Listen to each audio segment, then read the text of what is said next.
Assalamualaikum warahmatullahi wabarakatuh. Sahabat-sahabat, sobat-sobat, teman-teman, saudara-saudara dimanapun semua berada. Kembali saya mengunjungi teman-teman, sobat-sobat, saudara-saudara ya di pagi yang cerah ini, pagi yang bahagia. Mudah-mudahan semuanya juga dalam keadaan sehat dan berbahagia. Kali ini kita akan memperbincangkan soal mencela-mencele ya. Sebuah fenomena yang sering terjadi ya di tengah-tengah kehidupan kita, atau bahkan diri kita sendiri pernah barangkali sekali dua kali tidak konsisten di dalam memegang ucapan kita. Dalam bahasa Jawa itu ada istilah wong kuwi sing dicekel omongane. Artinya orang itu yang harus dipegang itu ucapannya. Tapi seringkali dalam kehidupan kita sulit memegang ucapan seseorang karena ucapannya selalu berubah-ubah. Sehingga kita memberikan penilaian pada orang itu mencela-mencele, nggak jelas gitu. Karena apa yang dikatakan pagi kedelai, sorenya dia mengatakan tempe gitu. Oleh karena itu seringkali ucapan-ucapan yang sifatnya mencela-mencela itu sering membuat orang marah, sering membuat orang kecewa, sering membuat orang frustasi, dan kemudian pada akhirnya kita tidak mempercayai orang itu karena ucapan-ucapannya dari waktu ke waktu itu tidak bisa kita pegang, alias mencela-mencela tadi.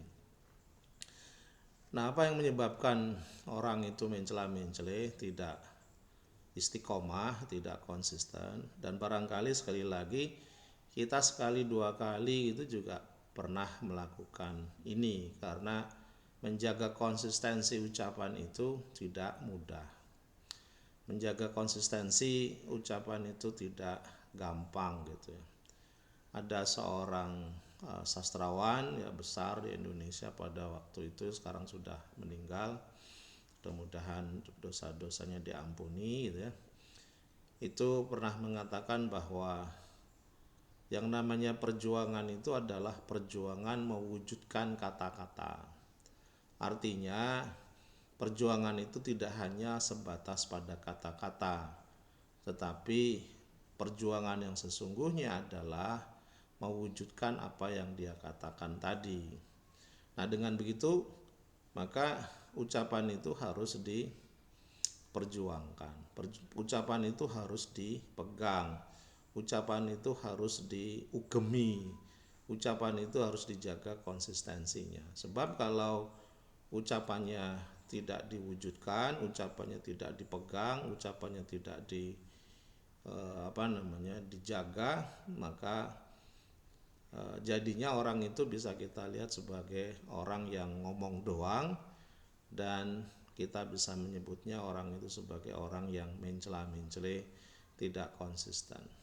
Nah, persoalannya adalah apa yang menyebabkan orang itu mencela-mencela.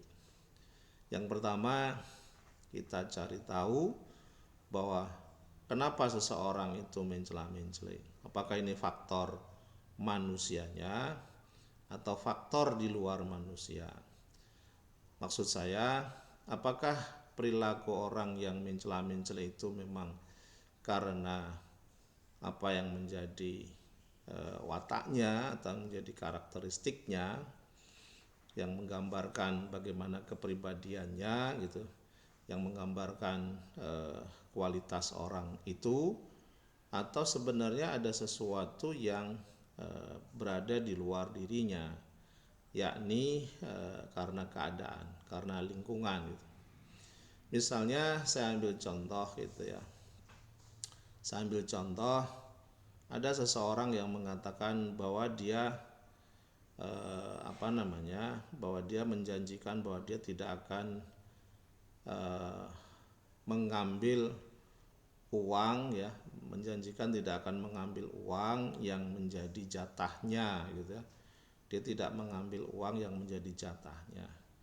Tapi kemudian pada satu saat Ya, dia mengambil uang itu dan dengan mengatakan saya ambil uang itu karena saya membutuhkannya gitu. Nah, kenapa gitu ada keadaan yang bertolak belakang tadi? Apakah ketidakkonsistennya itu karena persoalan watak yang dia miliki atau kepribadian yang dia miliki? Karena dulu dia mengatakan tidak akan mengambil uangnya, tapi kemudian hari dia mengambil uangnya. Dia mengambil uangnya dan mengatakan ia membutuhkan uang itu gitu, dengan berbagai alasan dan argumen. Pada akhirnya orang itu mengambil uangnya.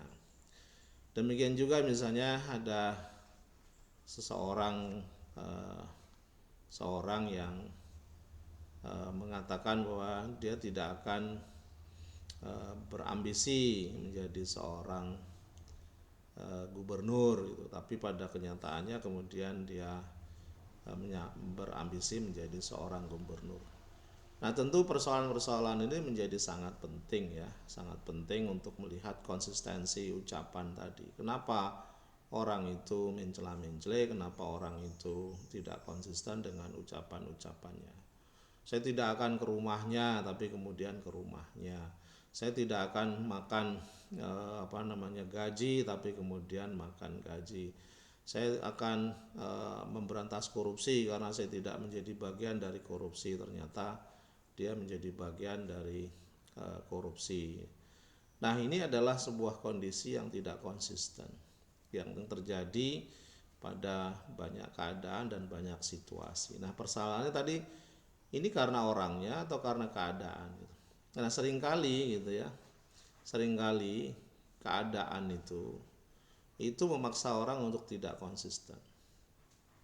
Meskipun orangnya punya kepribadian yang kuat, punya sikap yang kokoh, tetapi karena keadaan dia kemudian membatalkan atau mengalahkan sikap yang kokoh dan pengetahuan yang luas tadi. Saya ambil contoh begini. Jadi ini contoh kisah seorang nabi ya, rasul. Jadi rasul ini Rasulullah itu pernah ditawari 4 keadaan.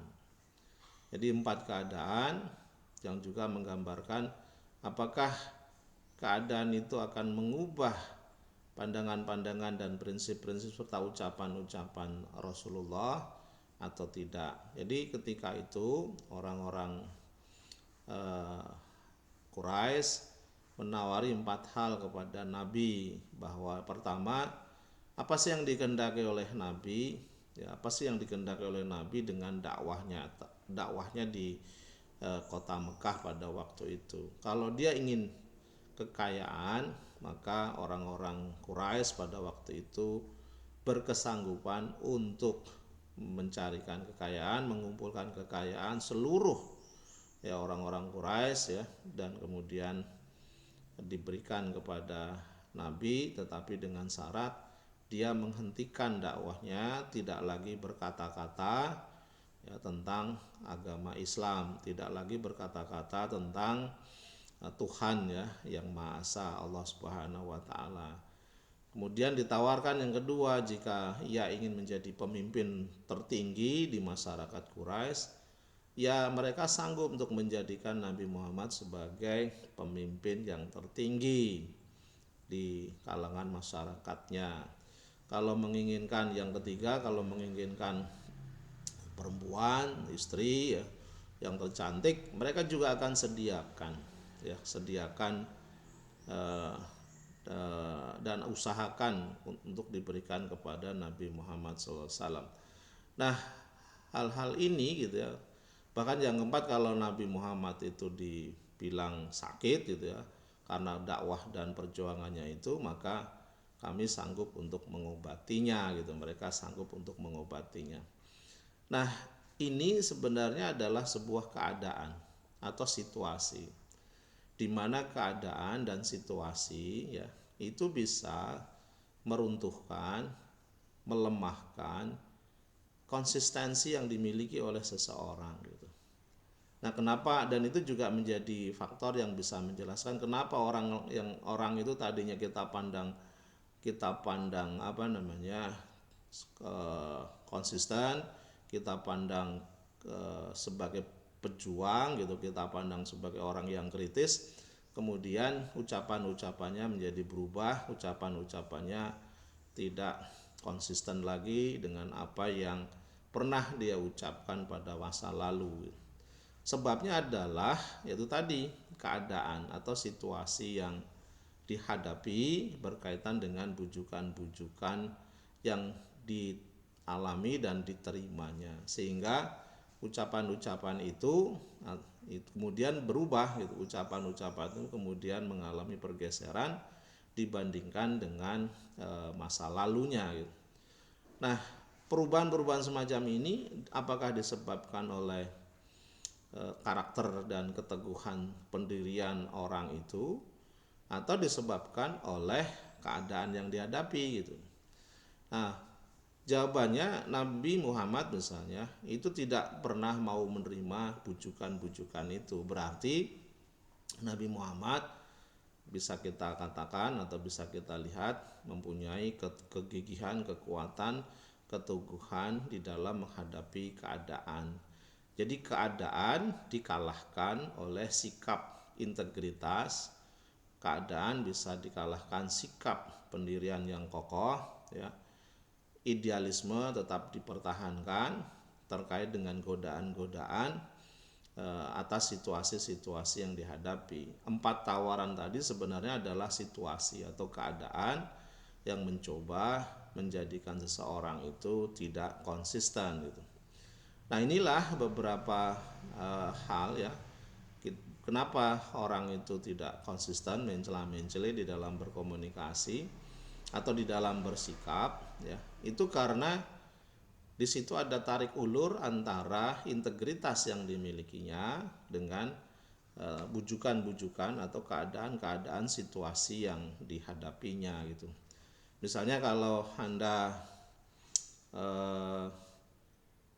punya idealisme, misalnya tidak akan pernah ngomong tidak akan mau menjadi direktur misalnya atau komisaris di dalam sebuah perusahaan gitu, tetapi kemudian ada orang yang menawari Anda gitu, dan menawari teman-teman, menawarinya gitu, kemudian tergoda dengan tawaran itu, maka omongan yang dulu mengatakan bahwa dia tidak akan tertarik dengan jabatan itu dan kemudian tertarik, maka bisa menimbulkan konsistensi di dalam ucapannya.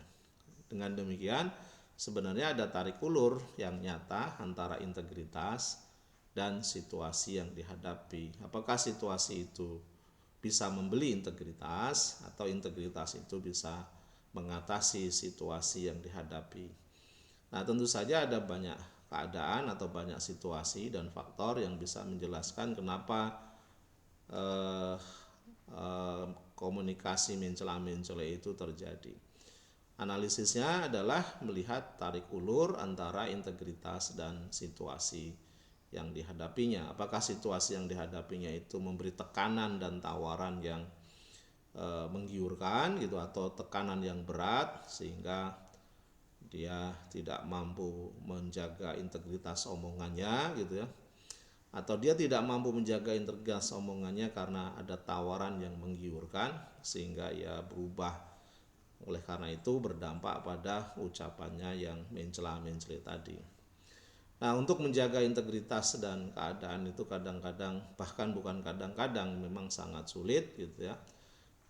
Bagaimana kita mempertahankan integritas itu di tengah keadaan tekanan, hujukan, sehingga bisa meruntuhkan integritas dan kekukuhan kepribadian kita di dalam menghadapi situasi-situasi yang tadi saya sebutkan tadi.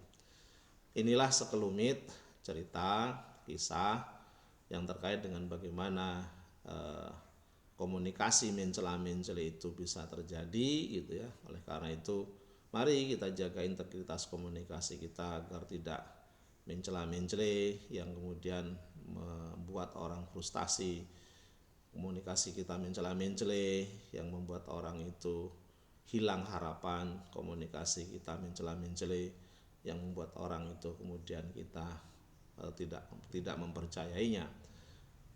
Inilah ya sulitnya berkomunikasi, bagaimana menjaga integritas dan bagaimana menjaga kekukuhan diri kita di dalam menghadapi situasi-situasi dan keadaan-keadaan yang seringkali menggerogoti integritas dan kekokohan pendirian kita. Demikian, mudah-mudahan mencerahkan, memberikan manfaat.